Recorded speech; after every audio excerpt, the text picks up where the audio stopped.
Topic है राजस्थान का एकीकरण। कौन सा टॉपिक है? राजस्थान का एकीकरण। राजस्थान के एकीकरण में पढ़ेंगे अपन कि राजस्थान का एकीकरण कितने सन में हुआ, कैसे हुआ, किन किन व्यक्तियों ने योगदान दिया, कौन सी डेट में हुआ, ये सारा इस आज की क्लास में पढ़ेंगे। जैसे कि पहला है कि राजस्थान के एकीकरण की शुरुआत 1939 में उस समय वायसराय थे लॉर्ड लिंथगो उस समय वायसराय थे। उसने 1939 में एकीकरण की एक चिंगारी लगा दी। क्या लगा दी थी? चिंगारी। दूसरा है अखिल भारतीय देशी राज्य सेवा परिषद ने एक प्रस्ताव पारित किया और निर्णय लिया कि जिनकी आय 50 लाख रुपए से कम है और जिनकी जनसंख्या कितनी है 20 लाख से कम है, उन राज्यों को, जो छोटे राज्य है उन राज्यों को आपस में बड़े राज्यों से मिलाया जाएगा। उन्होंने ये घोषणा की। किसने घोषणा की? अखिल भारतीय देशी राज्य सेवा परिषद। उसने ये प्रस्ताव पारित किया इन राज्यों की 50 लाख से कम आय है और 20 लाख से कम जनसंख्या है, उनको पड़ोसी राज्यों में मिलाया जाएगा। आगे राजस्थान के प्रजामंडल और जन जागृति जो आंदोलन थे, उन्होंने भी राजस्थान के एकीकरण में बढ़ चढ़कर भाग लिया था। मतलब राजस्थान के एकीकरण में जो राजस्थान के प्रजामंडल थे, उन्होंने भी और जन जागृति जो आंदोलन हुए थे, उन्होंने भी राजस्थान के एकीकरण को आगे बढ़ाने में सहयोग प्रदान किया। आगे 22 मई 1946 को एक ज्ञापन जारी किया। किसने किया? ब्रिटिश सरकार ने। किसने किया? ब्रिटिश सरकार ने। ब्रिटिश सरकार ने यह ज्ञापन जारी किया कि देशी रियासतों का एकीकरण की प्रक्रिया है, देशी रियासतों की एकीकरण की जो प्रक्रिया है उसे शीघ्र पूर्ण किया जाए। मतलब ब्रिटिश सरकार ने 22 मई 1946 को यह फैसला किया कि आप जो एकीकरण की प्रक्रिया है उस एकीकरण की प्रक्रिया को जल्द से जल्द निपटाया जाए, जल्द से जल्द उसको पूर्ण किया जाए। यह फैसला उन्होंने किया एक ज्ञापन के जरिए। उसके बाद में उस प्रत्येक रियासती एकीकरण में यह भी मुद्दा था कि जिनकी आय वार्षिक आय 1 करोड़ है, कितनी है? 1 करोड़ वार्षिक आय है और जनसंख्या कितनी है? 10 लाख से अधिक है, वो रियासतें स्वतंत्र रह सकती है। ऐसी एक घोषणा हुई थी कि जिनकी 1 करोड़ वार्षिक आय है और 10 लाख से अधिक जनसंख्या है, वो रियासतें अगर भारत में स्वतंत्र भारत में शामिल होना चाहती है तो रह सकती है, वरना वो अपना अलग से राज्य घोषित कर सकती है। ऐसी घोषणा उनकी। उस समय राजस्थान में प्रमुख सियाह रियासतें थी, वो अपना अस्तित्व रखती थी। कौन सी थी? जिसमें जोधपुर, जयपुर, बीकानेर, उदयपुर, ये प्रमुख सियाह रियासतें थी राजस्थान में, जिनकी वार्षिक आय 1 करोड़ थी और जनसंख्या कितनी थी? 10 लाख से अधिक। राजस्थान के एकीकरण से पूर्व राजस्थान में 19 रियासतें थी और 3 ठिकाने थे और एक केंद्र शासित प्रदेश था। मतलब राजस्थान का एकीकरण होता है उससे पहले राजस्थान में कितनी रियासत थी? 19 और 3 ठिकाने थे। कितने ठिकाने थे? 3 और एक था केंद्र शासित प्रदेश। अब कौन सी जो 19 रियासतें थी वो देखिए, जयपुर, जोधपुर, उदयपुर, कोटा, बीकानेर, बूंदी, धौलपुर, भरतपुर, अलवर, डूंगरपुर, प्रतापगढ़, बांसवाड़ा, झालावाड़, करौली, कांगड़ा, सिरोही, टोंक, जैसलमेर और किशनगढ़, ये प्रमुख 19 रियासतें उस समय जब राजस्थान का एकीकरण हो रहा था उससे पहले राजस्थान में 19 रियासतें और 3 ठिकाने थे। ठिकाने कौन कौन से थे? पहला था कुशलगढ़, दूसरा था लावा और तीसरा था निमराना। ये 3 ठिकाने थे और एक था केंद्र शासित प्रदेश, उसका नाम था अजमेर मेरवाड़ा। क्या नाम था? अजमेर मेरवाड़ा। ये केंद्र शासित प्रदेश था। उसके बाद में राजस्थान का एकीकरण का प्रथम प्रयास, अगर राजस्थान के एकीकरण का प्रथम प्रयास किसी राजा ने किया है तो वो कौन राजा था? कोटा का। कोटा के महाराव भीम सिंह थे। उन्होंने सर्वप्रथम राजस्थान के एकीकरण में क्या किया था? सहयोग किया था। क्या किया था? सहयोग किया था। उसके बाद में कोटा के बाद में मेवाड़ के महाराणा थे, उन्होंने भी एक सहयोग किया। क्या किया उन्होंने कि 25 और 26 जून 1946 को एक सम्मेलन बुलाया। क्या बुलाया? सम्मेलन बुलाया। किस चीज का बुलाया? गुजरात का, मालवा का और राजस्थान का। जो आसपास के राजा थे, मेवाड़ के थे, मालवा के थे, गुजरात के थे, उन राजाओं को आपस में क्या बुलाया? एक सम्मेलन बुलाया और बात रखी कि अपन राजस्थान का एकीकरण में क्या करें? सहयोग करें। तो पहला प्रयास किसने किया था? कोटा के महाराव भीम सिंह थे और दूसरा किसने किया? मेवाड़ के महाराणा ने किया था। उसके बाद में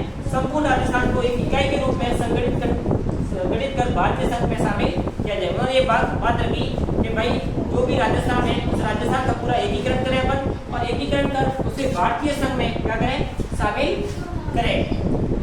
उसके बाद 7 चरणों में भारत का क्या, सॉरी 7 चरणों में राजस्थान का एकीकरण होता है। वो कौन कौन से 7 चरण है देखिए, पहला चरण, दूसरा चरण, तीसरा चरण, चौथा चरण, पंचम, षष्ठ और सप्तम। पहले चरण में क्या होता है देखिए, पहला चरण का नाम था, उसका नाम था मत्स्य संघ। क्या नाम था, मत्स्य संघ। मत्स्य संघ का राजस्थान में एकीकरण में विलय होता है, वो होता है 17 से 18 मार्च 1948 को, या तो 17 आएगा या 18 मार्च आएगा 1948 को। राजस्थान के एकीकरण में सबसे पहले जो विलय होता है वो मत्स्य संघ का होता है। किसका होता है, मत्स्य संघ का। उसमें ABCD नाम दिया हुआ है, A से अलवर, B से भरतपुर, C से करौली और D से धौलपुर। 4 जिलों का विलय होता है उस समय राजस्थान में एकीकरण में, अलवर, धौलपुर, भरतपुर, करौली। उस समय ये 4 जिले होते हैं, उन 4 जिलों की एक राजधानी बनाई जाती है, उसका नाम था अलवर। उस मत्स्य संघ की राजधानी का क्या नाम था, अलवर। उसके बाद में देखो, धौलपुर के महाराजा हुआ करते थे उदयभान सिंह। धौलपुर के महाराजा हुआ करते थे, उसका नाम था उदयभान सिंह। उदयभान सिंह को उस समय का राज प्रमुख बनाया गया था। क्या बनाया गया था, राज प्रमुख। और वहां के जो PM बने थे, प्रधानमंत्री, उनका नाम था शोभाराम कुंभावत। कौन थे, शोभाराम कुंभावत। आगे देखिए, दूसरा संघ में क्या होता है, दूसरा संघ का नाम था पूर्व राजस्थान या राजस्थान संघ। प्रश्न आ सकता है कि द्वितीय संघ का क्या नाम था, तो द्वितीय संघ का नाम था पूर्व राजस्थान या राजस्थान संघ। ये राजस्थान में एकीकरण में कब शामिल होता है, जो होता है 25 मार्च 1948 को। कब होता है, 25 मार्च 1948 को। उसमें 9 रियासतें होती है, 2 ठिकाने होते हैं, वो इस एकीकरण में शामिल होते हैं। 9 रियासतें थी और 2 ठिकाने, कुल मिलाकर 13 उसमें शामिल होते हैं। वहाँ के जो उसकी राजधानी बनी जाती है वो कोटा थी। कौन थी, कोटा। और राज प्रमुख उस समय कौन था, कोटा के महाराव भीम सिंह को राज प्रमुख बनाया जाता है, और PM बनते हैं गोकुललाल असावा।